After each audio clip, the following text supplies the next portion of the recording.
नमस्कार प्रिय विद्यार्थियों। आज की वीडियो के माध्यम से हम लोग चर्चा करेंगे प्राचीन इतिहास के नवीनतम मॉडल पेपर के बारे में, जो कि बीए के प्रथम वर्ष प्रथम सेमेस्टर के छात्र छात्राओं के लिए बहुत ही उपयोगी और महत्वपूर्ण सिद्ध होगा। आज का ये लेक्चर अगर आप अंत तक देख लेंगे तो आपके अंदर इतना कॉन्फिडेंस डेवलप होगा कि आपको ये लगेगा कि पेपर में बस इतना ही आता है। यानी आप ये सोचोगे कि क्या सर इतना सरल बीए का एक प्रकार से इतिहास होता है, या इतने सरल तरीके से कोई पढ़ा सकता है, या इतने कम समय में हम इतनी जानकारी कैसे प्राप्त कर सकते हैं। आप ये सोचने पर मजबूर हो जाएंगे। इस वीडियो के अंत तक आपके अंदर कॉन्फिडेंस लेवल जो होगा वो एकदम से हाई होगा और आप एक प्रकार से आपको पढ़ने में इंटरेस्ट भी पैदा होगा। अगर आपने इससे पहले इतिहास नहीं पढ़ा है तो कोई टेंशन लेने की आपको बात नहीं है। प्राचीन इतिहास के मॉडल पेपर के बारे में चर्चा करेंगे बीए फर्स्ट सेमेस्टर के छात्र छात्राओं के लिए, यानी जिन्होंने अभी एडमिशन लिया है, इंटर पास करके आए हैं, इतिहास का के बारे में वो नहीं जानते अभी तक, तो उनके लिए एक प्रकार से, और जिन्होंने इतिहास पढ़ा है पहले उनके लिए भी, दोनों के लिए एक प्रकार से लेक्चर बहुत ही उपयोगी और महत्वपूर्ण है। अब की बार ऐसे ही प्रश्न आपकी परीक्षा में आने वाले हैं और मॉडल पेपर है एक प्रकार से ये, यानी कि 2025, 26, 27 यानी 24 नवंबर दिसंबर में आपकी परीक्षाएं होने वाली हैं, फर्स्ट सेमेस्टर, थर्ड सेमेस्टर और फिफ्थ सेमेस्टर की।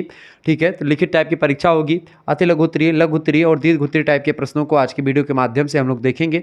प्रश्न और उत्तर दोनों आपको लिखे हुए मिलेंगे। ये वे प्रश्न हैं जो कि पिछले 2-3 वर्षों में विभिन्न विश्वविद्यालयों में पूछे गए क्वेश्चंस हैं, उन्हीं को मैंने रखा है। ऐसे ही और कई मॉडल पेपर तैयार किए जा रहे हैं, जल्द ही वो भी आपके समक्ष आएंगे। ठीक है, तो परेशान होने की बिल्कुल आपको ज़रूरत नहीं है। शुक्ला स्टडी पॉइंट आपके लिए लगातार और दिन रात मेहनत करता रहता है ताकि आपकी परीक्षा अच्छी हो और आप अच्छा अंक प्राप्त कर पाए परीक्षा में। ठीक है, चले, पहला क्वेश्चन आपके स्क्रीन पर आ चुका है, फटाफट से आप लोग देखने का प्रयास करेंगे। देखें, अति लघु उत्तरीय प्रश्न, लघु उत्तरीय और दीर्घ उत्तरीय, 3 टाइप के प्रश्न आपकी परीक्षा में आते हैं। तो जो अति लघु उत्तरीय प्रश्न होते हैं उनकी संख्या कितनी होती है? उनकी संख्या 10 होती है और 10 के 10 प्रश्नों को करने अनिवार्य होते हैं। ठीक है, एक प्रश्न का उत्तर अगर आप लिखेंगे तो 50 शब्दों में आपको उत्तर लिखना होता है और उसके लिए आपको कितने अंक मिलते हैं? 2 अंक आपको प्रदान किए जाते हैं। 2 नंबर का एक क्वेश्चन होता है। दूसरी बात रही लघु उत्तरीय प्रश्नों की। लघु उत्तरीय प्रश्न जो होते हैं आपके पाठ्यक्रम में 8 की संख्या में पूछे जाते हैं, जिनमें से 4 या 5 क्वेश्चंस आपको करने होते हैं। अलग अलग विश्वविद्यालय में अलग अलग फंडा है, इसको आपको 150 या 200 शब्दों में लिखना होता है, ये बात आप ध्यान रखेंगे। और बात की जाए दीर्घ उत्तरीय प्रश्नों की, यानी कि दीर्घ उत्तरीय प्रश्न आप समझ रहे हैं ना, दीर्घ उत्तरीय प्रश्न कौन से होते हैं? दीर्घ उत्तरीय प्रश्न जैसे कि अगर मैं आपको बताऊं, दीर्घ उत्तरीय प्रश्न जो विस्तृत उत्तरीय होते हैं उनकी संख्या 4 होती है। उनमें से केवल 2 प्रश्न आपको करने होते हैं। एक प्रश्न का उत्तर 450 या 500 शब्दों में आपको लिखना होता है। ठीक है, ये आपका 12 से 15 नंबर का क्वेश्चन होता है एक ठू। ठीक है, ये आपका 8 से 10 नंबर का क्वेश्चन होता है और ये 2 नंबर का होता है। ठीक है, 1.5 से 2 नंबर, इस तरीके से ये एक प्रकार से आपका कुछ पेपर पैटर्न होता है। अब की बार यही पैटर्न होगा। देखिए, परीक्षा किसी किसी विश्वविद्यालय में 2 घंटे की होगी, किसी किसी विश्वविद्यालय में 3 घंटे की परीक्षा होगी। हालांकि अधिकतर विश्वविद्यालय जो होंगे वो 2 घंटे की ही परीक्षा को एक प्रकार से प्रीफर करेंगे। इसलिए प्रीफर करेंगे क्योंकि 2 घंटे की परीक्षाएं जो होती हैं उसमें कम समय लगता है। इससे क्या होता है, एक दिन में, इसलिए एक दिन में क्या होता है, एक दिन में एक प्रकार से 3 पाली होती है परीक्षा। फर्स्ट सेमेस्टर जो है आपका, थर्ड सेमेस्टर और फिफ्थ सेमेस्टर, ताकि एक प्रकार से ये सब तालमेल बैठाए रहें और 3 पालियों में आपकी परीक्षाएं संपन्न करवा ली जाए। ठीक है, इसलिए एक प्रकार से ये 2 घंटे की परीक्षा प्रणाली एक प्रकार से लागू की गई। अब ये 2 घंटे की परीक्षा प्रणाली डॉक्टर राम मनोहर लोहिया विश्वविद्यालय, वीर बहादुर सिंह पूर्वांचल विश्वविद्यालय, ऐसे कई विश्वविद्यालय, सभी लोग जो है 2 घंटे की परीक्षा करवाने के लिए एक प्रकार से आए हैं सामने, कई विश्वविद्यालय, तो उनके बारे में हम चर्चा करते रहेंगे। बाकी सभी विश्वविद्यालयों के लिए लेक्चर बहुत ही महत्वपूर्ण है। चले समझने का प्रयास करते हैं। पहला क्वेश्चन आपके स्क्रीन पर आ चुका है महोदय, पिरामिड। पिरामिड के बारे में बताएं। देखिए, आपको एंशिएंट हिस्ट्री में जब आप प्रथम सेमेस्टर में एंशिएंट हिस्ट्री लेते हैं सब्जेक्ट, तो आपको भारत और विश्व की प्रारंभिक सभ्यताओं के बारे में जानना होता है। यानी भारत की जो प्राचीन सभ्यताएं हैं वो क्या हैं, और जो विश्व स्तर की प्राचीन सभ्यताएं हैं उनके बारे में, यानी early civilization of India and world के बारे में आपको समझना होता है। विस्तार से हर एक चीज़ के बारे में जानेंगे। कुछ ऐसे प्रश्न जो कि लगातार परीक्षा में पूछे गए पिछले 2-3 वर्षों में, उन्हीं के बारे में चर्चा करने का प्रयास करते हैं। देखें, पहला क्वेश्चन से पिरामिड।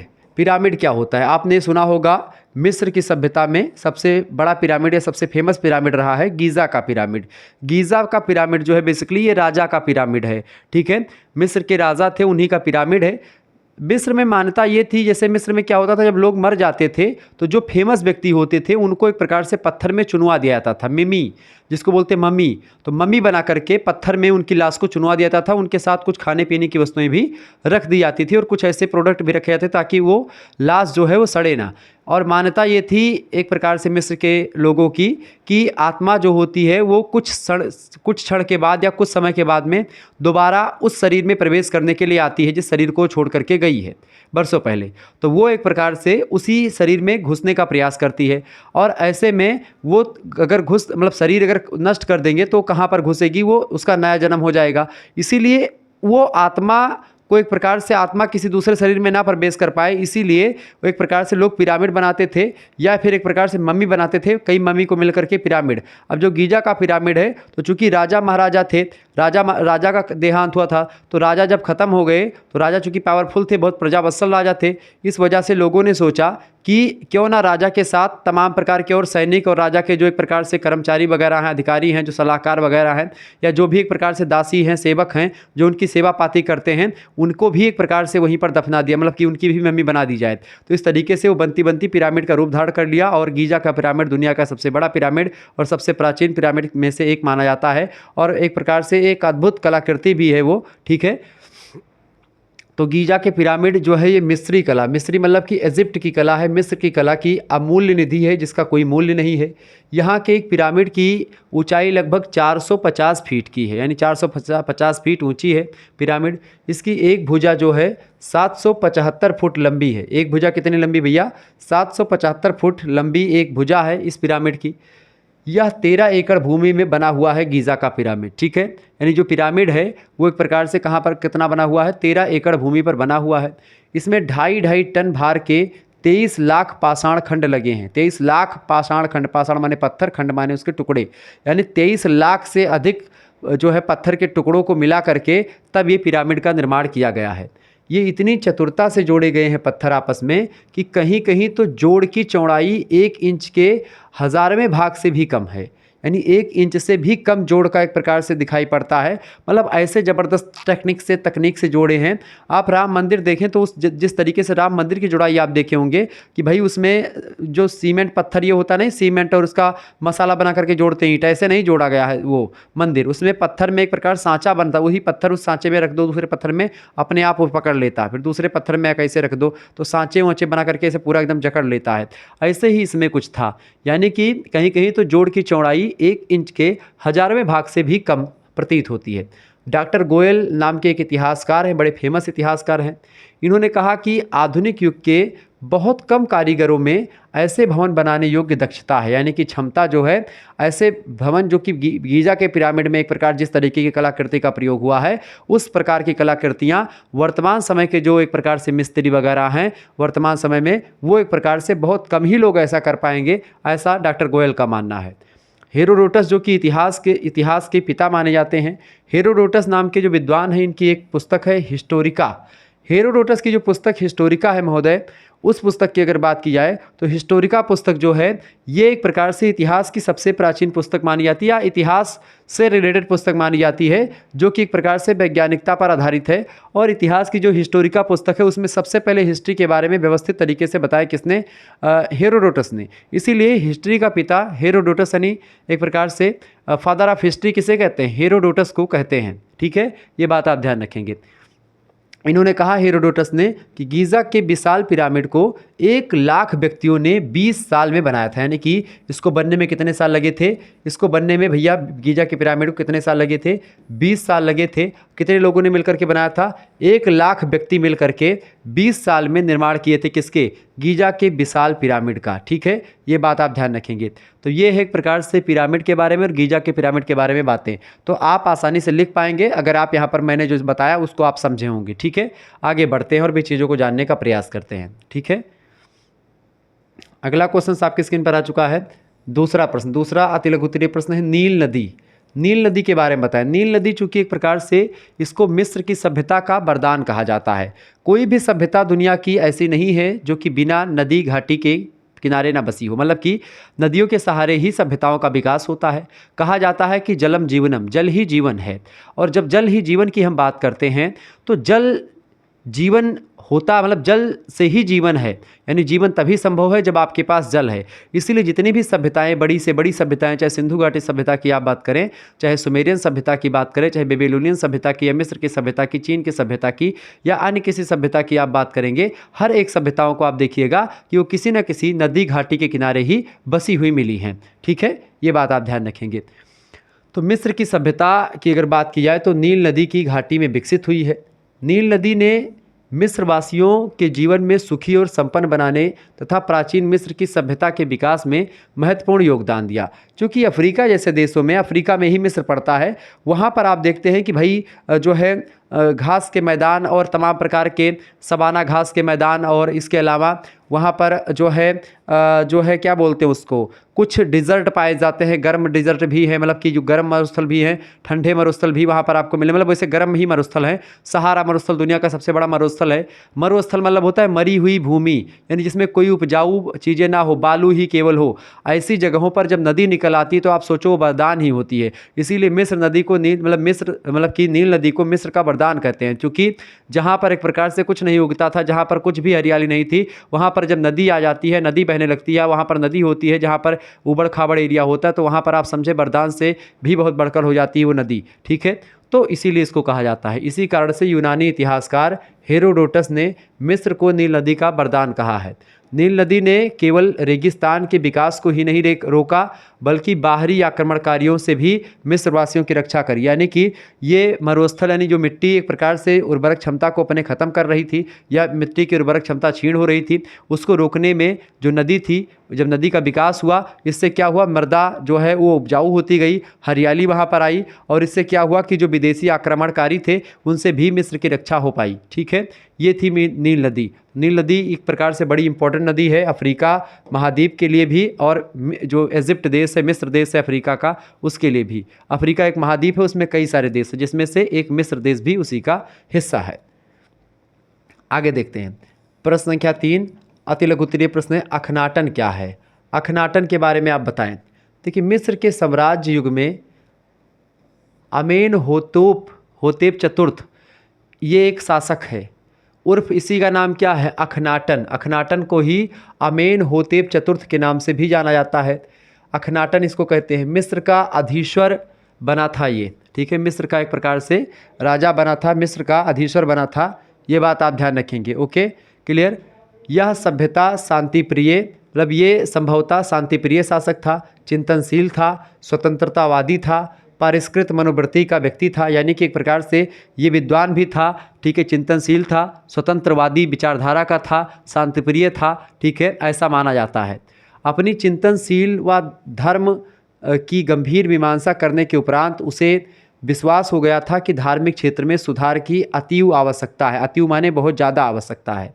अतएव मतलब कि इसके बाद बहुदेववाद की पुनः पद्धति का उन्मूलन मतलब ख़त्म करके, बहुदेववाद यानी कई देवताओं की पूजा करने को ख़त्म किया इसने, उसको उन्मूलन करके एकेश्वरवाद की स्थापना कर इस प्रकार से मिस्र की धरती पर धार्मिक क्रांति का बीज बो दिया, वो था अखनाटन। अखनाटन एक व्यक्ति था एक प्रकार से, जो इसने क्या किया, धार्मिक सुधार किया, एकेश्वरवाद की स्थापना करी, जो एक प्रकार से बहुदेववादी पद्धति थी, यानी कि कई सारे देवताओं की पूजा पाठ जो चलता था उसको ख़त्म करने का प्रयास किया। एक देवी देवताओं की पूजा करने पर इसने बल दिया। ठीक है, फोकस किया। ये बात आप ध्यान रखेंगे। ये था आपका अखनाटन। ठीक है, दूसरा विद्वान है आपका कन्फ्यूशियस। कन्फ्यूशियस के बारे में जानेंगे। कन्फ्यूशियस जो था ये कौन था भाई? कन्फ्यूशियस की अगर बात की जाए, चौथा क्वेश्चन, कन्फ्यूशियस के बारे में बताइए। ये सब प्रश्न परीक्षा में कई बार पूछा गया है। तो कन्फ्यूशियस का जन्म जो हुआ था 560 ईसा पूर्व में सांतुंग प्रांत के लू नामक ग्राम में हुआ था। युवावस्था में उसने एक विद्यालय खोला था। किसने? कन्फ्यूशियस ने। छात्रों को पढ़ाना भी शुरू किया उस स्कूल में। कहा जाता है कि उसके विद्यालय में 3000 विद्यार्थी शिक्षा ग्रहण करते थे। 3000 से अधिक विद्यार्थी उसके यहाँ पढ़ने आते थे कन्फ्यूशियस के विद्यालय में। कुछ वर्षों के बाद में कन्फ्यूशियस को चंगतू नगर का मजिस्ट्रेट नियुक्त कर दिया गया। चंगतू वगैरह नगर जो है कहाँ पर है? चाइना से रिलेटेड है बेसिकली। तो ये चाइनीज सभ्यता से रिलेटेड है कन्फ्यूशियस। ठीक है, तो चंगतू नगर का मजिस्ट्रेट कुछ दिन बाद इसको नियुक्त कर दिया जाता है। उसकी बढ़ती हुई लोकप्रियता के कारण से अन्य नगर मजिस्ट्रेट उससे ईर्ष्या करने लगते हैं, क्योंकि अन्य नगर के जो एक प्रकार से मजिस्ट्रेट मतलब डीएम, तो अन्य नगर के जो डिस्ट्रिक्ट मजिस्ट्रेट हैं वो उससे ईर्ष्या करने लगते हैं और उसका अंतिम दिन बड़ा कष्ट में बीता तथा 62 वर्ष की आयु में ही उसकी मृत्यु हो जाती है। ये था कन्फ्यूशियस जो कि चीन सभ्यता से रिलेटेड है। ठीक है, आगे देखिए अगला क्वेश्चन आपसे बन सकता है। अगला प्रश्न है भैया छठा नंबर को या पाँचवा नंबर या छठा नंबर क्वेश्चन है पगोडा। पगोडा किसे कहते हैं, पगोडा के बारे में बताएं। पगोडा जो है ये चीनी स्थापत्य कला का श्रेष्ठ नमूना है। चीनी एक प्रकार से जो शैली है उसमें घर बनाने की या मंदिर बनाने की एक कला होती है पगोडा। पगोडा एक स्थापत्य कला है, मतलब कि एक घर वर बनाने की शैली है। पगोडा एक पवित्र मीनार होती है जो एक ऊंचे पतले पिरामिड से मिलती जुलती है। इसके 6 या 7 पार्श्व होते हैं और इसकी प्रत्येक मंजिल के ऊपर विशिष्ट प्रकार की छत होती है। ठीक है, इसमें एक प्रकार से ऐसे ये छतें ऐसे ही होती हैं। ठीक है, फिर ऐसे विशिष्ट प्रकार की ऐसे छतें कई प्रकार के ऐसे वो होते हैं और ये छोटे बड़े ऐसे चाइना के घर वर अगर आप देखे होंगे तो ऐसे आप देखेंगे चाइना के घर वर कुछ ऐसे होते हैं। ठीक है, पगोडा टाइप के। पगोडा अगर आपको ना पता हो तो यहाँ पर मैं आपको एक दिखाने का प्रयास करता हूँ। मैं इसे यहाँ पर अगर सर्च करूँ पगोडा, चलिए मैं ब्राउज़र में जाता हूँ, पगोडा आपको दिखाई देता हूँ कि पगोडा होता क्या बेसिकली। ठीक है, चले जानने का प्रयास, थोड़ा समय लग सकता है इसमें। ठीक है, बहरहाल हम इसको देखने का प्रयास करते हैं।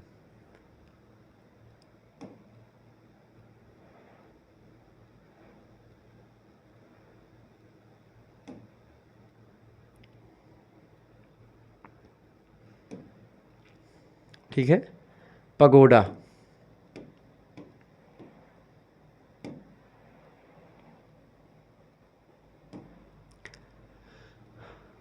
देखिए पगोडा जो होता है अभी यहाँ पर आपको दिख जाएगा।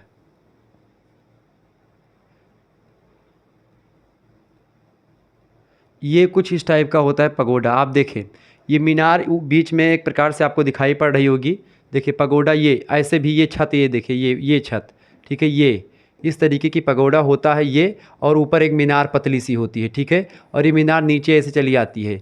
ये चाइनीज़ कला की एक प्रकार से चाइनीज स्थापत्य कला का एक नमूना होता है पगोडा। ठीक है, ये पगोडा, और इधर आप देखते हैं ये निकास द्वार है, ये घर है आपका। ठीक है, ये पगोडा होता है। इसके अलावा ये भी एक पगोडा टाइप का ही है, ये पगोडा है ये। ठीक है, मंदिर और ऊपर इस मीनार की टाइप का ये पगोडा आप देख पा रहे होंगे, ये आपका पगोडा है। ठीक है, देखें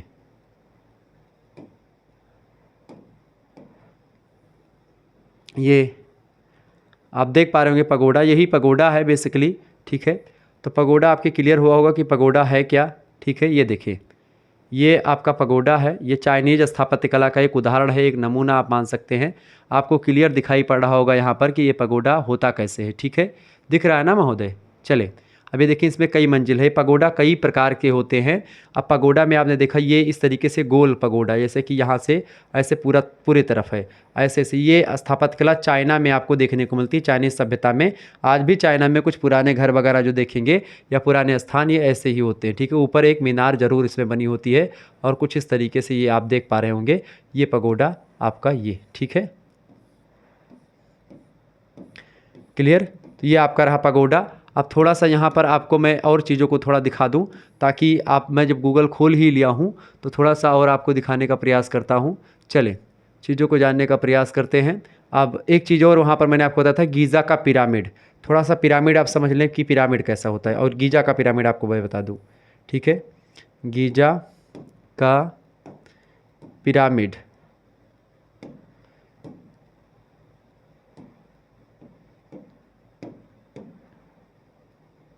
चले देखें, प्राचीन मिस्र के कुफू पिरामिड को महान गीजा का पिरामिड के नाम से जाना जाता है। इसकी लंबाई 481 फुट यानी लगभग 146 मीटर ऊंचाई है।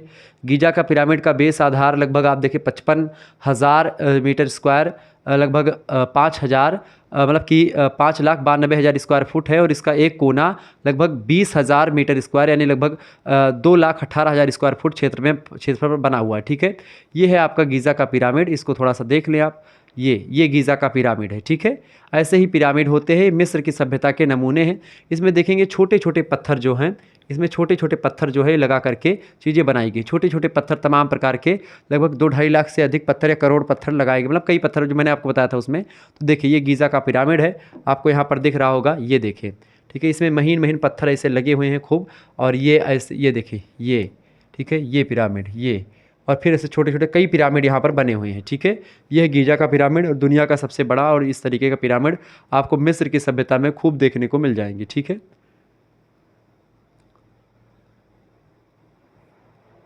ये मम्मी जो आप देख पा रहे हैं, ये देखिए ऐसे मम्मी कैसे बनती थी। देखिए मम्मी, ये जो गीजा का पिरामिड आपको दिखाई पड़ा, यहाँ पर आपको दिखाता हूँ। ठीक है, ये देखिए अब यहाँ पर आपको दिखाई पड़ रहा होगा एक चेहरा बना हुआ है यहाँ पर। तो यहाँ पर ये जो राजा होते थे, उन्हीं राजा का चेहरा ऐसे आकृति पत्थर में काट करके बनाते थे और इसी में एक प्रकार से उनकी लाश जो है रख देते थे। इसमें एक ताखा वाखा बना करके उसमें कुछ चीज़ें रख देते थे प्रोडक्ट, ताकि उसी में वो खाते पीते रहे अपना। ठीक है, तो ये था एक प्रकार से पिरामिड बनाने का कुछ शैली। तो ये आप देख पा रहे होंगे। ठीक है, ये थी पिरामिड कला। ठीक है, आगे बढ़ते हैं और भी चीज़ों को जानने का प्रयास करते हैं। ठीक, चले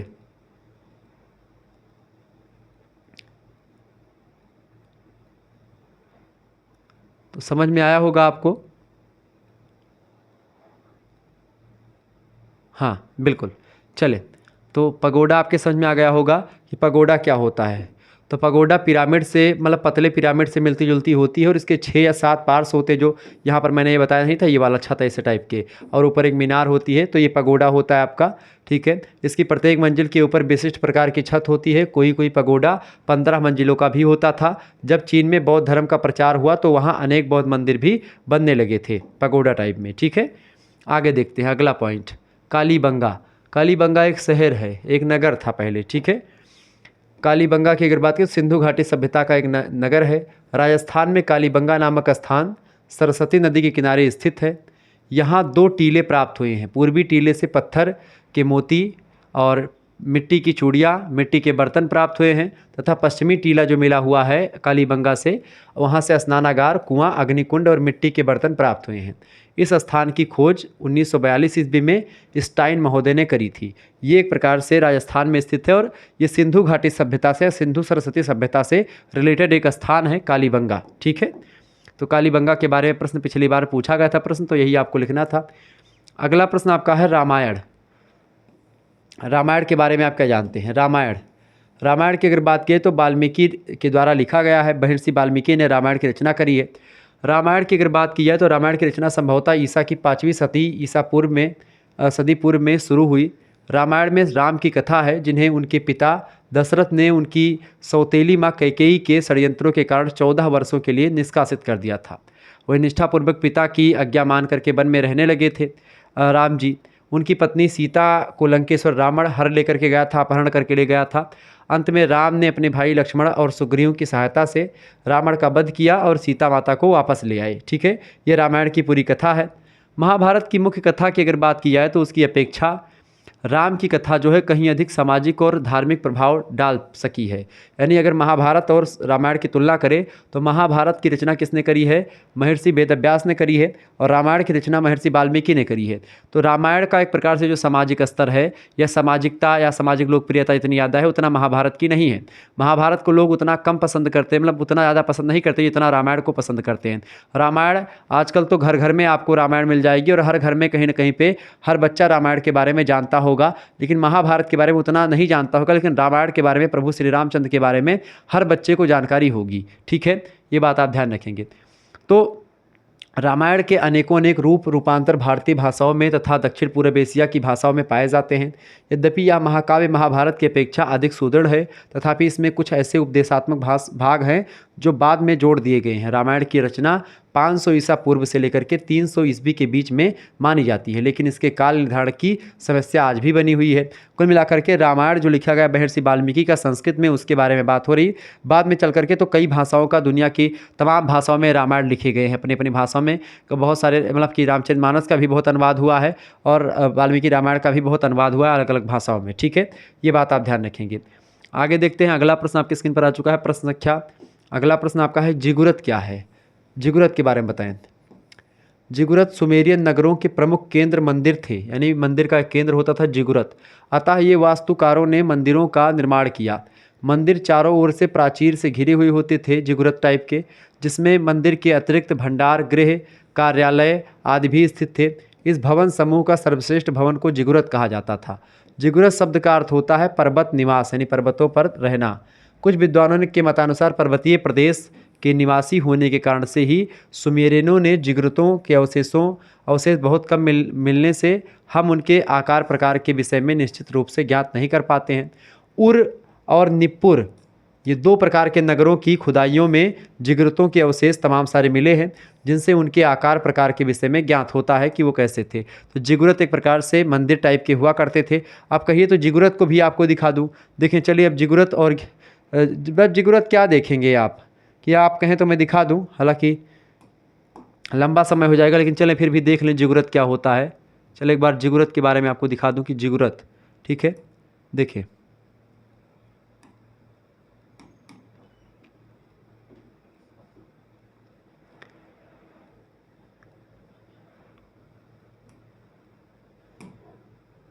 जिगुरत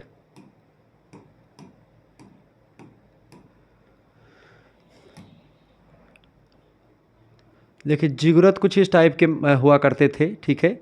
ये देखिए उर का जिगुरत, उर नाम का एक, मैंने बताया नहीं था, जो स्थान है उर नाम का एक नगर मिला है, वहाँ से जिगुरत के अवशेष मिले हैं, तो वो ये जिगुरत है, ठीक है, उर का जिगुरत।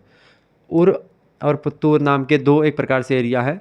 तो ये देखिए उर का जिगुरत ये है, ठीक है। ऐसे ही जिगुरत हुआ करते थे, एक मंदिर टाइप का होता था, ठीक है। ये देखें, ये जिगुरत है, क्लियर, ये आप देख पा रहे होंगे इसको।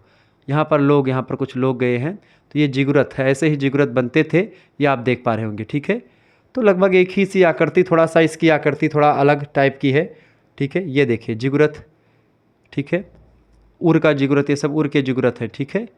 ये जिगुरत की स्ट्रक्चर अगर बात की है तो ये यहाँ पर आप देखें, ये होता था कुछ उर का जिगुरत 3D में, आप देखें इसको, ठीक है, ये 3D में है, ठीक है। ये 3D में जिगुरत आप दिखाई पड़ रहा होगा आपको। ये देखिए पूरा का पूरा विस्तार से आपको समझाने का प्रयास किया जा रहा है, यहाँ पर आप देख पा रहे होंगे, ठीक है। इसी को जिगुरत कहते हैं। यहाँ से आप देखिए, यहाँ से प्रवेश द्वार है जहाँ से लोग अंदर जा सकते हैं, ठीक है। इस तरीके सारी चीज़ें यहाँ पर बनी हुई हैं, और कितना ज़बरदस्त स्ट्रक्चर जो है आप देखें कि जिगुरत का बना हुआ है, ठीक है। ये एक प्रकार से जिगुरत है, उर में जिगुरत प्राप्त हुआ है, ये बात आप ध्यान रखेंगे। चलिए फिर इसको बैक करते हैं और अपने स्थान पर फिर से आ जाते हैं, ठीक, क्लियर। तो जिगुरत आपने देख लिया। चले, तो ये था जिगुरत, सुमेरियन सभ्यता का एक प्रकार से एक वो हुआ करता था, और उर और निप्पुर नाम के नगरों में ये प्राप्त हुआ है। आगे देखें, गीज़ा के बारे में बताएं तो मिस्री कलाकारों के स्थापत्य के सर्वोच्च नमूने हैं पिरामिड, और ये विशाल पिरामिड मिस्र के फाराओं की समाधियां हैं। फाराओ मतलब राजा, मिस्र के राजा को फाराओ कहते थे। पिरामिडों में खूफू के द्वारा गीज़ा में बनाए गए पिरामिड सर्वाधिक प्रसिद्ध हैं। गीज़ा नामक स्थान पर जो खूफू के द्वारा पिरामिड बनाए गए वो सबसे प्रसिद्ध है, विश्व प्रसिद्ध है। पिरामिड की आकृति त्रिभुज के समान होती है, मैंने आपको दिखाया था पिरामिड। गीज़ा के एक पिरामिड की ऊंचाई 450 फीट या 481 फीट कहीं कहीं पर, इसकी एक भुजा 750 फीट लंबी, और इस विशाल पिरामिड में लगभग 23 लाख पत्थर एक प्रकार से की चट्टानें लगी हुई हैं। तो अलग अलग पिरामिडों में अलग अलग टाइप की चीज़ें होती हैं। तो इस तरीके से आप लोगों ने इन चीज़ों के बारे में समझा। यहाँ पर एक चीज़ और मैं आपको समझाने का प्रयास करूँगा, जैसे कि आपको जैसे यहाँ पर प्राचीन इतिहास का ये लेक्चर चल रहा है, ऐसे ही हर एक सब्जेक्ट का एक प्रकार से लेक्चर आपके समक्ष आएगा, और इसका कोर्स एक प्रकार से बेसिकली अगर आपको लेना है, यानी कि इसकी PDF वगैरह जो प्राप्त करनी है, ठीक है, हर एक सब्जेक्ट की, आप 3rd सेमेस्टर में हैं तो आपके लिए एक व्यवस्था करी गई है शुक्ला स्टडी पॉइंट के द्वारा। एक पहल ये है कि आपको व्हाट्सएप ग्रुप बनाया गया है, उससे आपको जोड़ना है। 91 61 93 60 62 ये मेरा व्हाट्सएप नंबर है, 91 61 93 60 62। इसी पर आपको SMS करना है और आपको ग्रुप से ऐड कर दिया जाएगा, ठीक है। इसके लिए प्राइस रखी गई है 100 रुपये। अच्छा, इस ग्रुप में मिलेगा क्या आपको? सबसे पहली बात, सभी सब्जेक्ट के, यानी आपके जो भी सब्जेक्ट होंगे, 3 मेजर, 1 माइनर और 1 को करिकुलर, तो सभी विषय एक प्रकार से उसकी तैयारी शुक्ला स्टडी पॉइंट पर जो करवाई जाएगी, उसके एक प्रकार से वीडियो लेक्चर्स आपको मिलेंगे, ठीक है, लाइव क्लास, वीडियो लेक्चर, इसके अलावा PDF नोट्स आपको मिलते रहेंगे, ठीक है, PDF नोट्स मिलते रहेंगे। इसके अलावा मॉडल पेपर आपको मिलते रहेंगे, जैसे ये मॉडल पेपर, इसके PDF नोट्स मिल जाएंगे। इसके अलावा और भी एक प्रकार से मैराथन क्लास आपकी आएगी। पिछले वर्ष जो क्वेश्चन पेपर पूछे गए थे वो क्वेश्चन पेपर में भी देखूंगा, उसको भी मैं व्यवस्था करवाने का प्रयास करूंगा। इसके अलावा एक प्रकार से जो अन्य विश्वविद्यालय में क्वेश्चन पेपर होंगे उसको भी तुरंत आपको देने का प्रयास करूंगा, ठीक है। तो इस तरीके से आपकी तैयारी विधौत होगी। बाकी हिंदी का छात्र छात्राओं के लिए हिंदी का कोर्स बेसिकली लॉन्च ही कर दिया गया था, तो हिंदी का कोर्स भी इसी में आपको इंक्लूड कर दिया जाएगा। तो अगर आपका हिंदी सब्जेक्ट है तो आप और अच्छी बात है, अगर नहीं भी है तो और अच्छी बात है, मतलब उसमें कोई दिक्कत की बात नहीं है। मात्र 100 रुपये इसकी प्राइस रखी गई है। तो जो छात्र छात्राएँ PDF नोट्स भी लेना चाहते हैं और हमसे डायरेक्टली जुड़ना चाहते हैं, व्हाट्सअप से जुड़ करके पढ़ना चाहते हैं, और मात्र 100 रुपये में अगर आपको जोड़ा जा रहा है, तो आप समझे कि बहुत ही एक प्रकार से कम प्राइस मैंने रख दी है, ठीक है। और आप भारी से भारी संख्या में अगर लेंगे तो ठीक हो जाएगा, नहीं तो एक प्रकार से फिर क्या होता है कि आपके लिए कोर्स मतलब कि मैंने कम पैसे भी कर दिए, तो कम पैसे करने का मतलब ये नहीं कि क्वालिटी आपको कम मिलेगी, ऐसी बात नहीं है। क्वालिटी के साथ कोई समझौता नहीं किया जाएगा। और चूंकि BA के क्षेत्र में अभी तक आपने इससे पहले कोर्स के द्वारा पढ़ाई करी नहीं है, इस वजह से आपको लग रहा होगा कि BA में क्यों पैसा दें, लेकिन आपकी गलत सोच है। आप अगर ये सोच रहे हो कि 100 रुपया हम क्यों दें, 100 रुपया देने से एक प्रकार 100 रुपये में हमारा ये काम हो जाएगा। देखिए 100 रुपये कोई बड़ी बात नहीं है, और 100 रुपये से क्या होगा कि आपका थोड़ा थोड़ा पैसा हमारे कुछ यूज़ में आ जाएगा और हम आपके लिए कुछ और अच्छा कर पाएंगे।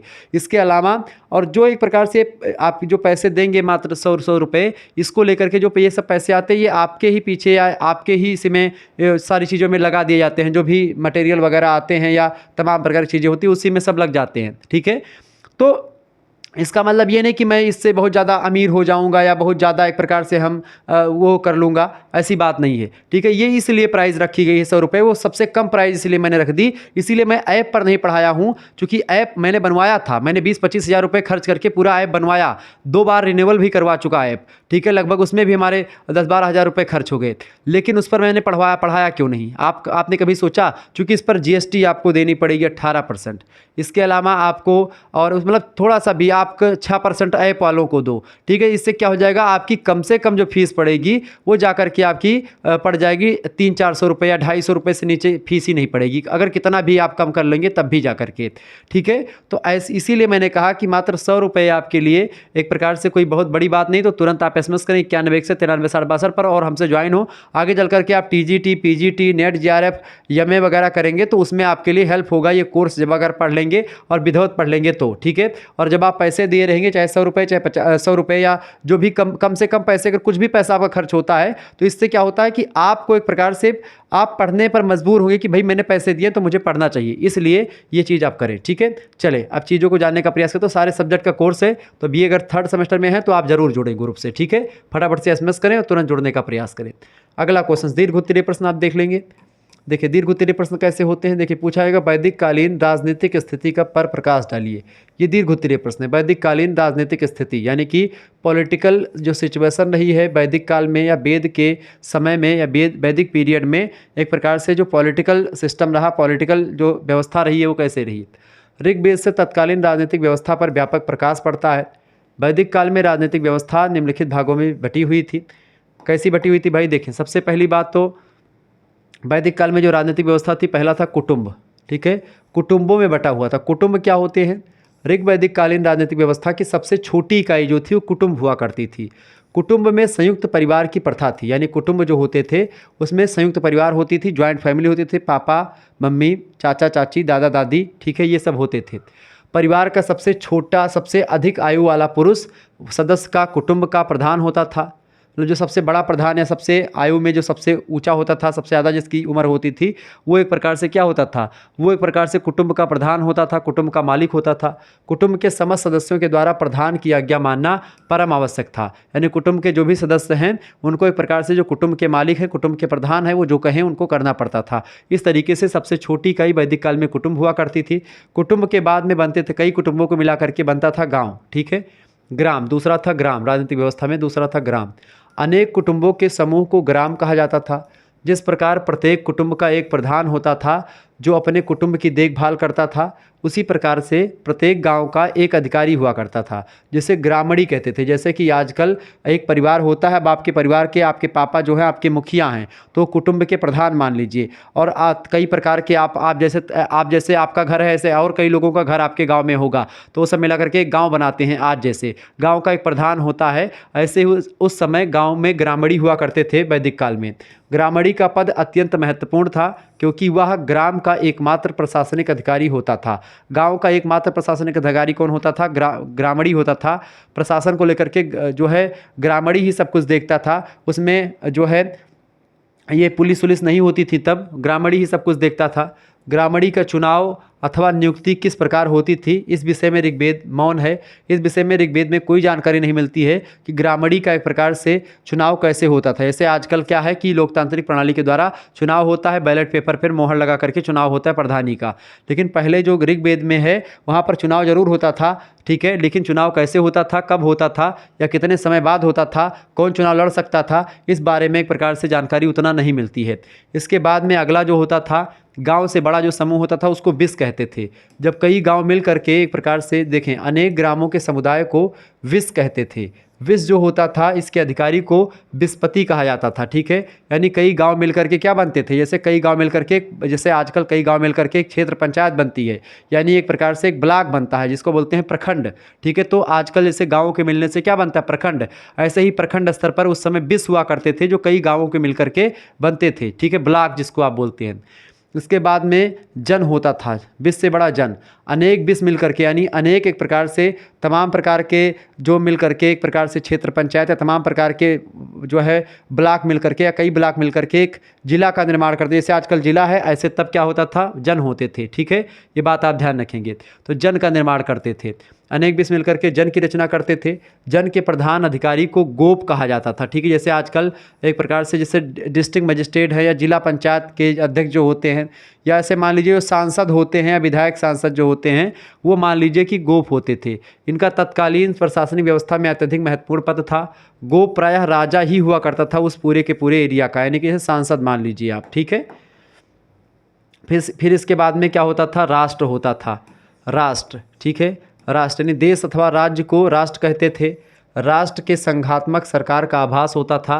मतलब कि जब वैदिक काल की अगर बात की जाए तो वैदिक काल में संघात्मक सरकार थी, ऐसा माना जाता है, ठीक है। संघ होता था पूरा का पूरा। इसके अलावा अगला शासन व्यवस्था जो कैसी थी, ऋग्वैदिक काल में शासन व्यवस्था की अगर बात की जाए तो ऋग्वैदिक काल में शासन व्यवस्था प्रमुखता राजतंत्रात्मक थी, यानी कि वहाँ पर राजा हो करते थे जिसका अध्यक्ष राजा होता था राजतंत्र का। ऋग्वेद में गायों का गणों का भी उल्लेख मिलता है, किंतु राजतंत्र की ही संख्या अधिक थी। गणतंत्र मिलते हैं या एक प्रकार से गण बहुत सारे मिलते हैं, लेकिन राजतंत्र उसकी अपेक्षा गणतंत्रों की अपेक्षा ज़्यादा मिलते हैं। इसीलिए वैदिक काल में या ऋग्वैदिक काल में जो है एक प्रकार से आप माने कि ये राजनीतिक सत्ता जो थी वो एक प्रकार से राजतंत्रात्मक थी। ये बात आप ध्यान रखेंगे, ठीक है। तो इस तरीके से आप लोगों ने चीज़ों को समझा। अच्छा, ये फर्स्ट सेमेस्टर आप देख रहे हैं ना, तो फर्स्ट सेमेस्टर का हिंदी का कोर्स वगैरह लॉन्च किया गया, तो आप ज़रूर उससे जुड़ें, ठीक है। फर्स्ट सेमेस्टर थर्ड सेमेस्टर दोनों का लॉन्च किया गया, तो आप फर्स्ट सेमेस्टर में हैं, तो चूंकि फर्स्ट सेमेस्टर है इसीलिए आप देख रहे हैं। थर्ड सेमेस्टर में भी हैं, थर्ड सेमेस्टर का भी कोर्स है, ठीक है। चलें, अगला क्वेश्चन से कन्फ्यूशियस के नैतिक सिद्धांत क्या थे। कन्फ्यूशियस के नैतिक सिद्धांत के बारे में समझते हैं, चूँकि कन्फ्यूशियस ने कई मोरल सिद्धांत दिए थे, मोरल प्रिंसिपल इसके थे, इसके बारे में जानते हैं। ये भी आपका लघु उत्तरीय या दीर्घ उत्तरीय में आप इस प्रश्न को रख सकते हैं। कन्फ्यूशियस के नैतिक सिद्धांत बताइए। देखिए, परिवर्ती चाउ युग के आविर्भूत दार्शनिक संप्रदायों में कन्फ्यूशियस का संप्रदाय सर्वाधिक महत्वपूर्ण सिद्ध हुआ है। कन्फ्यूशियस के नैतिक सिद्धांत जो थे कुछ इस प्रकार से थे। कन्फ्यूशियस जो था चाइना से संबंधित था, किसी नवीन धर्म का प्रवर्तक नहीं था ये। उसकी रुचि मुख्यतः नैतिक और राजनीतिक दर्शन में थी, यानी कि मोरल और पॉलिटिकल फिलॉसफी की बात करता था जो कन्फ्यूशियस था वो। भगवान बुद्ध के समान उसने भी आत्मा परमात्मा और स्वर्ग नरक आदि विषयों पर विचार नहीं किया, यानी कि आत्मा परमात्मा को लेकर के ज़्यादा एक प्रकार से डिस्टर्ब नहीं हुआ ये, ठीक है। इनको छोड़ ही दिया, आत्मा होती है, परमात्मा क्या होता है इससे मैटर नहीं करता। उसका कहना था कन्फ्यूशियस का कि हमारे लौकिक जीवन के विषय में ही इतने अधिक विषय ही इतने अधिक हैं कि लोकोत्तर विषयों की चिंता के लिए हमारे पास समय नहीं है, ना तो समय है ना ही शक्ति है। इसको लगता था कि भाई आत्मा परमात्मा जो इस लोक से परे हैं, उस लोक के हैं, यानी उस लोक के हैं, तो ऐसे में जब हमारे लोक के ही विषय इतने ज़्यादा है कि हम उसको ही नहीं ख़त्म कर पा रहे हैं, तो हमको क्या ज़रूरत है दूसरे एक प्रकार से लोक के बारे में चिंता करने की, उसके बारे में रिसर्च करने की, उसके बारे में सोचने समझने की, ठीक है। ना तो शक्ति ही इतना कि हम उसको जान पाएँ और ना ही हमारे पास समय है कि हम उसके लिए चर्चा कर पाएँ, ऐसा कन्फ्यूशियस का मानना था। आत्मा परमात्मा के बंधन से बिल्कुल मुक्त की बात करता है, उस पर फोकस नहीं करता। वह आचार शास्त्र पर अधिक बल देता था।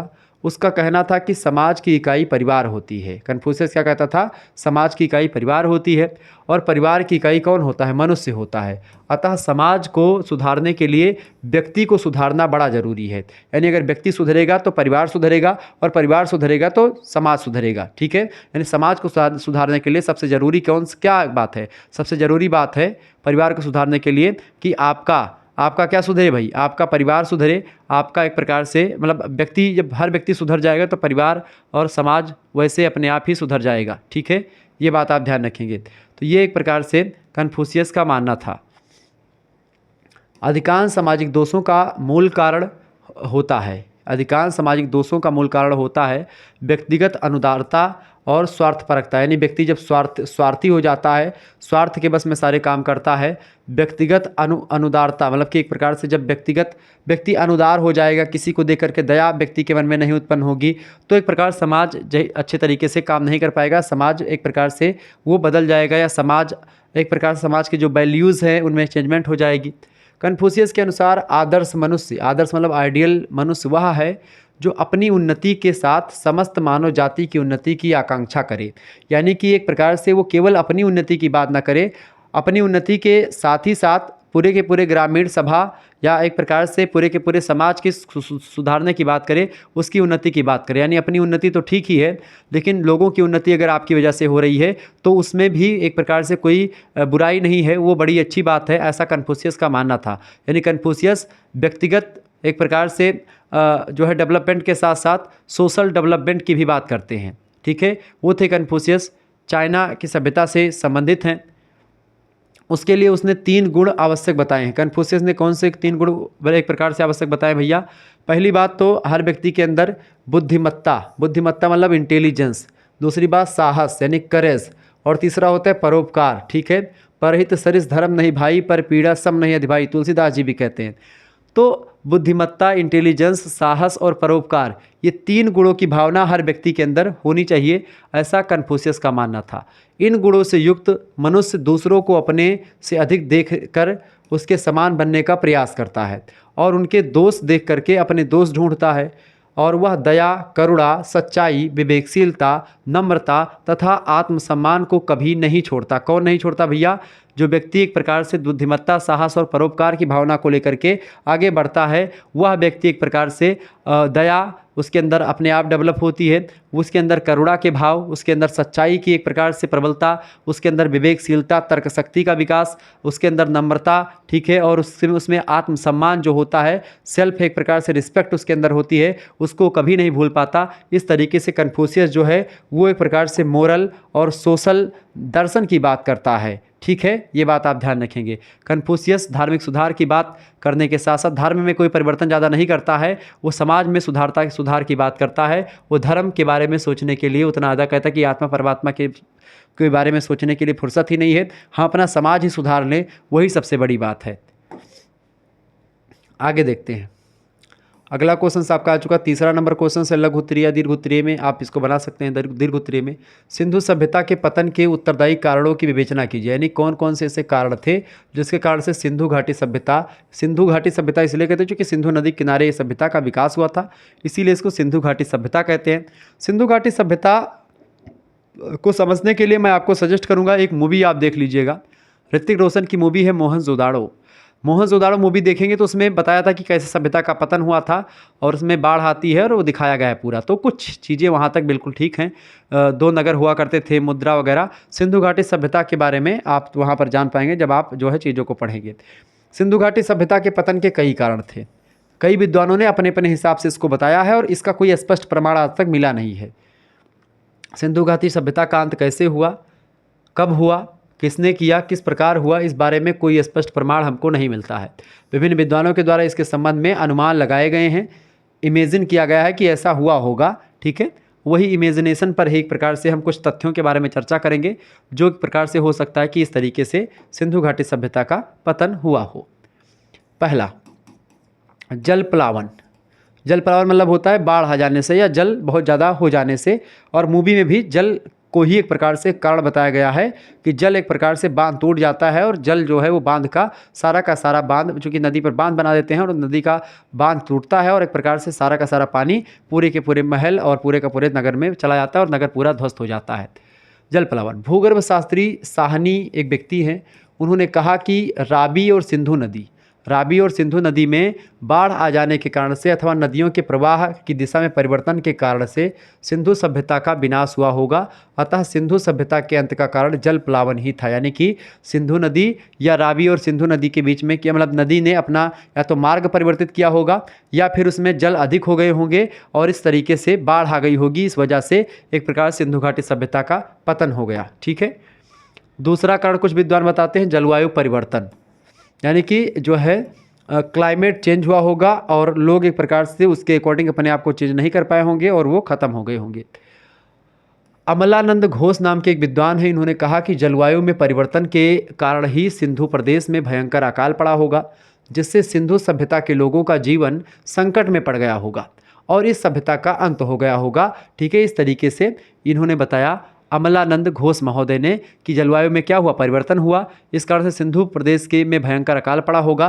जलवायु परिवर्तन का मतलब क्या हुआ कि भाई सूखा पड़ गया होगा, जलवायु परिवर्तन हुआ, सूखा पड़ गया, अकाल पड़ गया या ऐसी सिचुएशन आई जिससे फसलें उत्पन्न ही ना हो, तो उससे क्या हुआ, लोग एक प्रकार से भूखे मरने लगे और लोगों को भूखमरी फैल करके इस तरीके से लोग अपने एक प्रकार से जीवन को गंवा बैठे। ये दूसरा कारण हो सकता है। तीसरा कारण कुछ विद्वान बताते हैं संक्रामक रोग हुआ होगा कुछ, जैसे कि कोरोना जैसे रोग जो है, जैसे कोरोना आया था तो इसमें तमाम प्रकार के लोग मरे थे, ऐसे ही आप पहले उतनी ज़्यादा दवा वगैरह शायद ना रही होगी, तो कोरोना जैसे आजकल आया तो उसको कंट्रोल किया गया, लेकिन बहुत सारे एक प्रकार से जान माल का खतरा हुआ, बहुत सारे लोग मर गए, बहुत सारे लोग बीमार हो गए, बहुत सारे लोगों का इम्यूनिटी सिस्टम कमज़ोर हो गया इसी में। तो कहीं ना कहीं पे ऐसे ही कुछ रोग, संक्रामक रोग आया होगा और उस रोग की वजह से पूरा का पूरा सिंधु घाटी सभ्यता का विनाश हो गया होगा। कुछ विद्वानों के अनुसार सिंधु सभ्यता का अंत किसी संक्रामक प्राणघातक रोग के फैलने से हुआ होगा। ऐसे प्रमाण मिलते हैं कि संक्रामक रोगों ने पूरी बस्ती को उजाड़ दिया होगा, क्योंकि संक्रामक रोग एक प्रकार से अगर उसको सही समय पर रोका ना गया तो वो पूरे के पूरे समाज को ख़त्म कर देता है। जैसे कोरोना में इसीलिए तो एक प्रकार से लॉकडाउन लगा था ताकि लोग एक दूसरे के संपर्क में ना आ पाएँ, जिससे ये वायरस फैल ना पाए। चौथा कारण क्या रहा होगा, आर्थिक विघटन। कुछ इतिहासकारों का यह मानना है कि सिंधु सभ्यता का अंत आर्थिक विघटन के फलस्वरूप हुआ होगा। मेसोपोटामिया से प्राप्त साक्ष्यों से पता चलता है कि सिंधु सभ्यता के लोगों का विदेशों से व्यापार धीरे धीरे कम होता गया होगा और वैदेशिक व्यापार की कमी ने उनकी अर्थव्यवस्था यानी उनकी इकोनॉमी पर बुरा प्रभाव डाला होगा।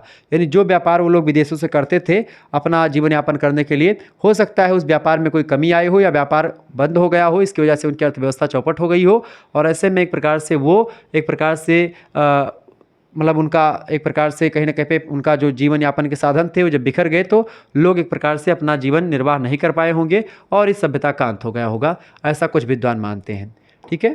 कुछ विद्वान इसको मानते हैं, कुछ बाह्य आक्रमण मानते हैं कि कुछ बाहरी आक्रमण हुआ होगा और इस वजह से एक प्रकार से ये दिक्कत आई होगी। पांचवा, बाह्य आक्रमण।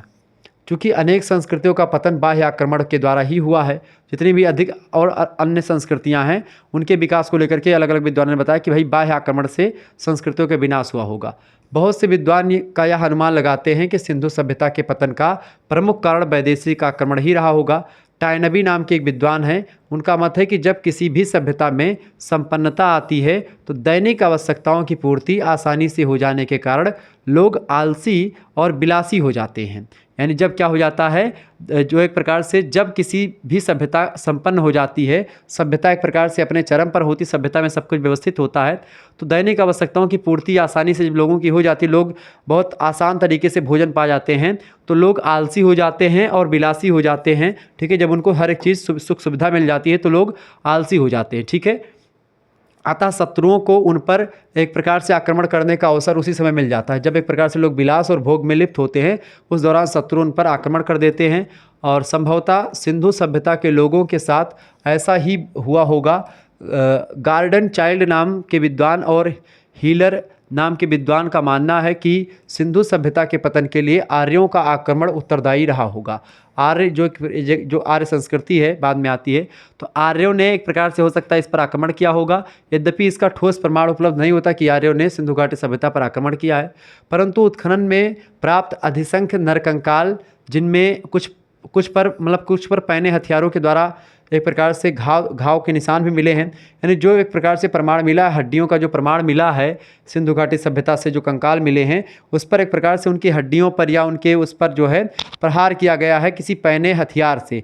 तो जब ये चीज़ें मिलती तो लगता है कि भाई हाँ, युद्ध हुआ होगा और इसके द्वारा एक प्रकार से पूरा का पूरा विनाश हुआ होगा, ठीक है। परंतु अधिसंख्य नरकंकाल, जिनमें से कुछ पर पैने हथियारों के द्वारा किए गए घावों के निशान भी हैं।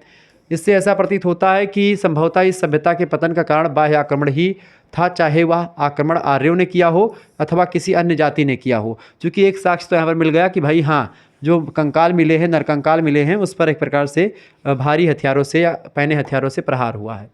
अतः स्पष्ट है कि उपर्युक्त सभी अथवा कुछ कारणों से सिंधु सभ्यता का पतन हो गया होगा। यद्यपि इस सभ्यता का पतन हो गया, परंतु सिंधु संस्कृति पूर्ण रूप से नष्ट नहीं हुई। देखिए, सभ्यता का पतन जरूर हो गया, लेकिन सिंधु घाटी जो संस्कृति रही, कल्चर जो रहा, वो कल्चर का पतन ना हो पाया। सिंधु संस्कृति ने आर्यों की संस्कृति को प्रभावित किया और करके उन पर अपनी अमिट छाप छोड़ी, जो आधुनिक हिंदू धर्म में भी देखने को मिलती है। यानी संस्कृति का विनाश नहीं होता, संस्कृति एक पीढ़ी से दूसरी पीढ़ी में हस्तांतरित होती है। सभ्यताओं का अंत जरूर होता है, लेकिन संस्कृतियों का अंत नहीं होता है। यानी किसी वस्तु का अंत जरूर हो जाएगा, लेकिन उस वस्तु को बनाने की जो प्रक्रिया होती है वो उसका अंत नहीं होता है, ठीक है। यानी कि आपने बताया, आपने बच्चे को बताया, आपका बच्चा आपके बच्चे को बताए, उसके बच्चे को बताएगा। इस तरीके से संस्कृति एक पीढ़ी से दूसरी पीढ़ी में हस्तांतरित होती रहती है हमेशा। ये बात आप ध्यान रखेंगे, क्योंकि संस्कृति ना तो आप देख पाते हैं, ना ही उसको छू पाते हैं। संस्कृतियाँ दो प्रकार की होती है, भौतिक और अभौतिक। हालांकि इसके बारे में चर्चा लंबे समय पर करेंगे हम। अगला क्वेश्चन आ चुका है, फटाफट से आप देखें। चौथा क्वेश्चन है आपका दीर्घ उत्तरीय या लघु उत्तरीय का। प्राचीन मिस्र के साहित्य पर एक टिप्पणी लिखिए। देखिए, मिस्री सभ्यता का साहित्य धर्म से अनुप्राणित है। उसके साहित्य में या तो देवताओं या राजाओं की प्रार्थना होती थी, या दिवंगत आत्माओं के लिए पथ प्रदर्शन किया जाता था। उनकी अधिकांश रचनाएं किसी न किसी व्यवहारिक उद्देश्य की पूर्ति के लिए लिखी गई थी। दो प्रकार का धार्मिक साहित्य, जिसे मृतकों का साहित्य तथा सौ रखे जाने वाली संदूकों का साहित्य कहा गया है, ठीक है। मिस्र की सभ्यता में दो प्रकार के साहित्य, एक मृतकों का साहित्य और एक सौ रखे जाने वाली संदूकों का साहित्य कहा गया। कब्रों में प्राप्त हुआ है। यह साहित्य पूर्णतः धार्मिक तथा मरणोत्तर जीवन से संबंधित है, अथवा मृत राजाओं के कार्यकलापों का आख्यान इसमें, जो मर गए राजा है, मृत्यु को प्राप्त राजा थे, उनके क्रियाकलाप या उनके कार्य के बारे में, उन्होंने क्या क्या किया, उनके क्या उपलब्धियां रही, उसी के बारे में वर्णन मिलता है, ठीक है। ये बात आप ध्यान रखेंगे। आगे चीज़ों को समझते हैं। पिरामिड टेक्स्ट की अगर बात की जाए तो पिरामिड टेक्स्ट में मृतक संस्कार से संबंधित मंत्र, पूजा, गीत और प्रार्थनाएं सम्मिलित थीं, जिन्हें पिरामिडों की दीवारों पर उत्कीर्ण कर दिया गया था। पिरामिड में जो लिखा हुआ है उसमें आप देखें मृतक संस्कार और मंत्र, पूजा, गीत, प्रार्थनाएं ये सब लिखी हुई हैं पिरामिड की दीवारों पर। इसके अतिरिक्त नीति ग्रंथ तथा पुराने राजाओं की सूचियां भी यहाँ पर मिलती हैं। नीति ग्रंथों में टाहातेप की नीति, मूर्ख कृषक का आवेदन, आमेन होतेप का उपदेश, बीड़ा वादक का गान अधिक प्रसिद्ध है यहाँ पर जो मिला है। मिस्री साहित्य में प्रेम गीतों का भरमार आपको देखने को मिलेगा, जो उर्दू के गज़लों के समान प्रतीत होता है। जैसे उर्दू के गज़ल होते हैं, गज़ल, वैसे ही एक प्रकार से मिस्र साहित्य में जो प्रेम गीत हैं वो एक प्रकार से बहुत ज़्यादा मिले हैं। मिस्र में धर्मनिरपेक्ष साहित्य का भी विकास हुआ है। यह गद्य और पद्य दोनों भाषा में धर्मनिरपेक्ष साहित्य लिखा गया। जो कुछ थोड़े उदाहरण मिलते हैं वे सिद्ध करते हैं कि मिस्रवासियों ने एक सुंदर साहित्य का भी निर्माण किया था। यानी कि मिस्र में एक साहित्य भी था। इस साहित्य में धार्मिक प्रार्थनाओं, प्रणय गीत मतलब विवाह से रिलेटेड गीत, कहानी या प्रेम के गीत, सुभाषितों और शिक्षाओं की बहुलता थी। इस प्रकार के साहित्य के अंतर्गत एक अभागे राजकुमार की कथा भी आपको मिलती है। तो एक अभागे राजकुमार की कथा और दो भाइयों की कहानी ये अधिक प्रसिद्ध होती है, एक प्रकार से मिस्र की सभ्यता से रिलेटेड है, ठीक है। ये बात आप ध्यान रखेंगे। इसके अलावा अगला क्वेश्चन आपकी स्क्रीन पर आ चुका है, ध्यान रखेंगे। अगला प्रश्न 6ठा नंबर क्वेश्चन आपकी स्क्रीन पर आ चुका है, लघु उत्तरीय का। हम्बुराबी की विधि संहिता के विषय में आप क्या जानते हैं? हम्बुराबी की विधि संहिता से एग्जाम में प्रश्न हमेशा पूछा गया है और ये प्रश्न पूछा ही जाएगा, ठीक है, ये बात आप ध्यान रखेंगे। हम्बुराबी का शासनकाल बेबीलोनिया के इतिहास में सर्वाधिक महत्वपूर्ण माना जाता है। बेबीलोनियन सभ्यता से संबंधित है हम्बुराबी नाम का व्यक्ति। इन्होंने विधि संहिता का निर्माण किया। विधि संहिता मतलब कानून के बारे में कुछ जानकारी दी है, एक पुस्तक बताई है कि कैसे कैसे क्या चीज़ें होनी चाहिए। विधि संहिता की अगर बात की तो लगभग 2.5 मीटर ऊंचे पाषाण यानी पत्थर का एक स्तंभ है, उस पर हम्बुराबी ने कीलाक्षर लिपि में, कीलाक्षर एक लिखने की लिपि होती मतलब लिखने की कला है, उसी को लिपि कहते हैं, तो कीलाक्षर लिपि में हम्बुराबी ने 2.5 मीटर ऊंचे पत्थर पर पत्थर के स्तंभ पर एक लेख लिखा, विधि संहिता उत्कीर्ण करवाया, जिसको कहते हैं विधि संहिता, जो हम्बुराबी की विधि संहिता के नाम से जानी जाती है। इसमें 3600 पंक्तियां हैं, 3600 पंक्तियों में लिखा है। इस विधि संहिता को बेबीलोन नगर के मर्दुक देवताओं के मंदिर में इसलिए स्थापित किया गया था कि जिससे इसकी रचना के मूल में देवी प्रेरणा का मूल दिखाई दे। विधि संहिता में कुछ बातें लिखी गई थी या विशेषताएं थी इसकी, इसके बारे में जान लेते हैं। विधि संहिता में क्या क्या बातें थी भाई, देखिए। विधि संहिता की अगर बात करें महोदय, तो हम्बुराबी की विधि संहिता जो है, इसमें राजद्रोह या इसमें कहा गया कि राजद्रोह या अपराध के मामलों में गवाहों को धमकाने वाले को मृत्युदंड का विधान दिया गया था। यानी कि अगर राजद्रोह के मामले में या राजद्रोह या अपराध के मामलों में कोई व्यक्ति गवाह जो देगा, कोई व्यक्ति राजद्रोह कर रहा है, उसके खिलाफ अगर कोई एक प्रकार से शिकायत करता है या गवाह देता है कि हाँ तुमने राजद्रोह किया, तो अगर आप उस गवाह को एक प्रकार से मारते पीटते हो या गवाह को एक प्रकार से धमकाते हो, तो आपको, जो व्यक्ति गवाह को धमकाएगा उसको मृत्युदंड का प्रावधान या मृत्युदंड उसको दिया जाएगा। ऐसा प्रावधान किया गया था विधि संहिता में हम्बुराबी की। दूसरी बात, हम्बुराबी विधि संहिता की विशेषता ये थी कि मंदिर से चुराए गए पशु के लिए चारे को उसके मूल्यों का 30 गुना देना पड़ता था जुर्माना के रूप में, ठीक है। यानी मंदिर से अगर आप कोई भी चीज़ चुराएंगे तो एक प्रकार से पशु के चारे को या उसके मूल्य का 30 गुना, जो भी आप चुराएंगे उसके 30 गुना मूल्य का आपको देना पड़ेगा।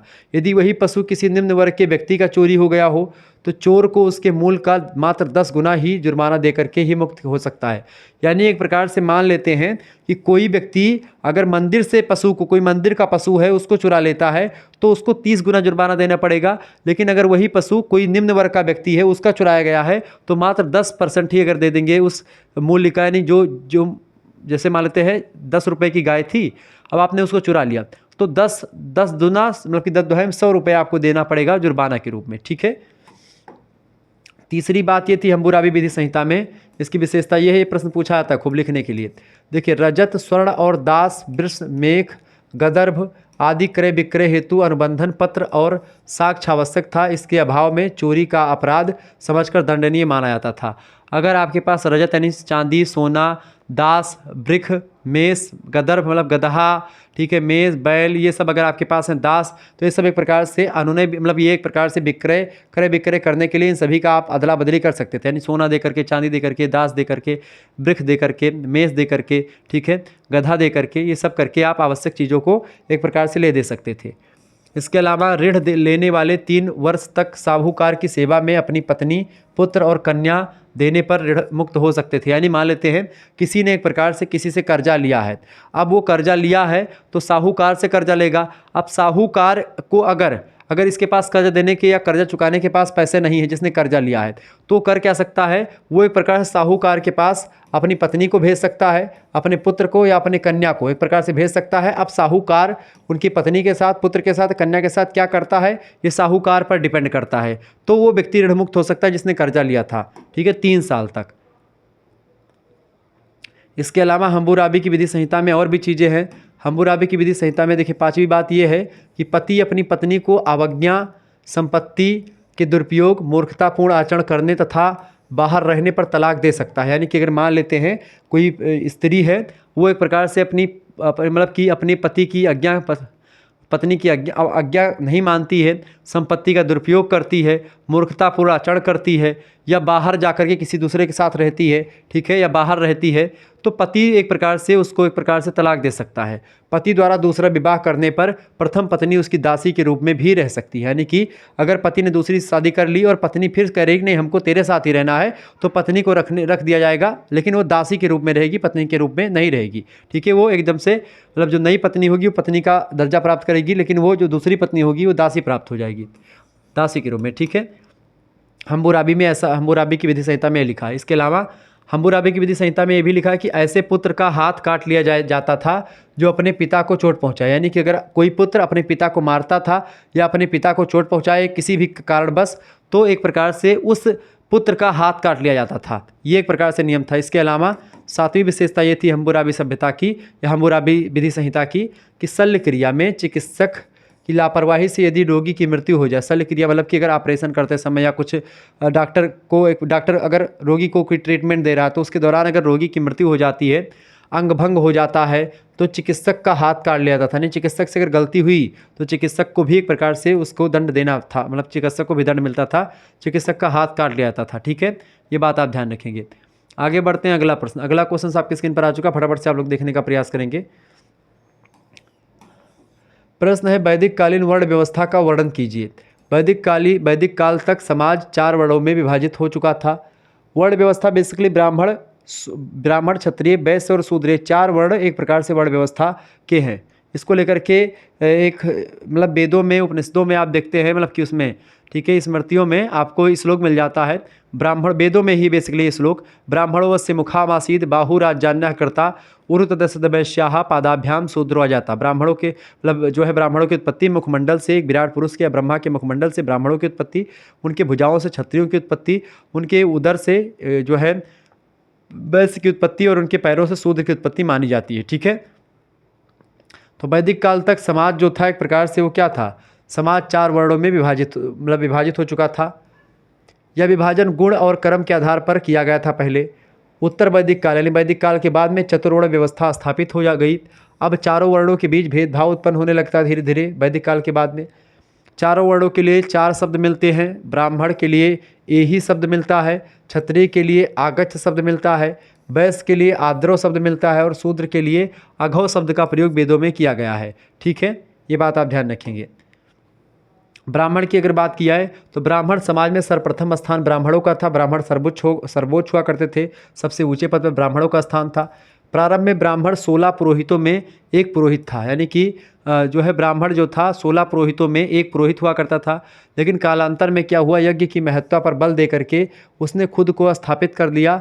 ब्राह्मण अपना राजा सोम को मानते हैं, यानी सोम देवता को ब्राह्मण अपना राजा मानते हैं। क्षत्रिय दूसरे नंबर पर आते हैं। ब्राह्मणों के पश्चात क्षत्रिय का स्थान आता है।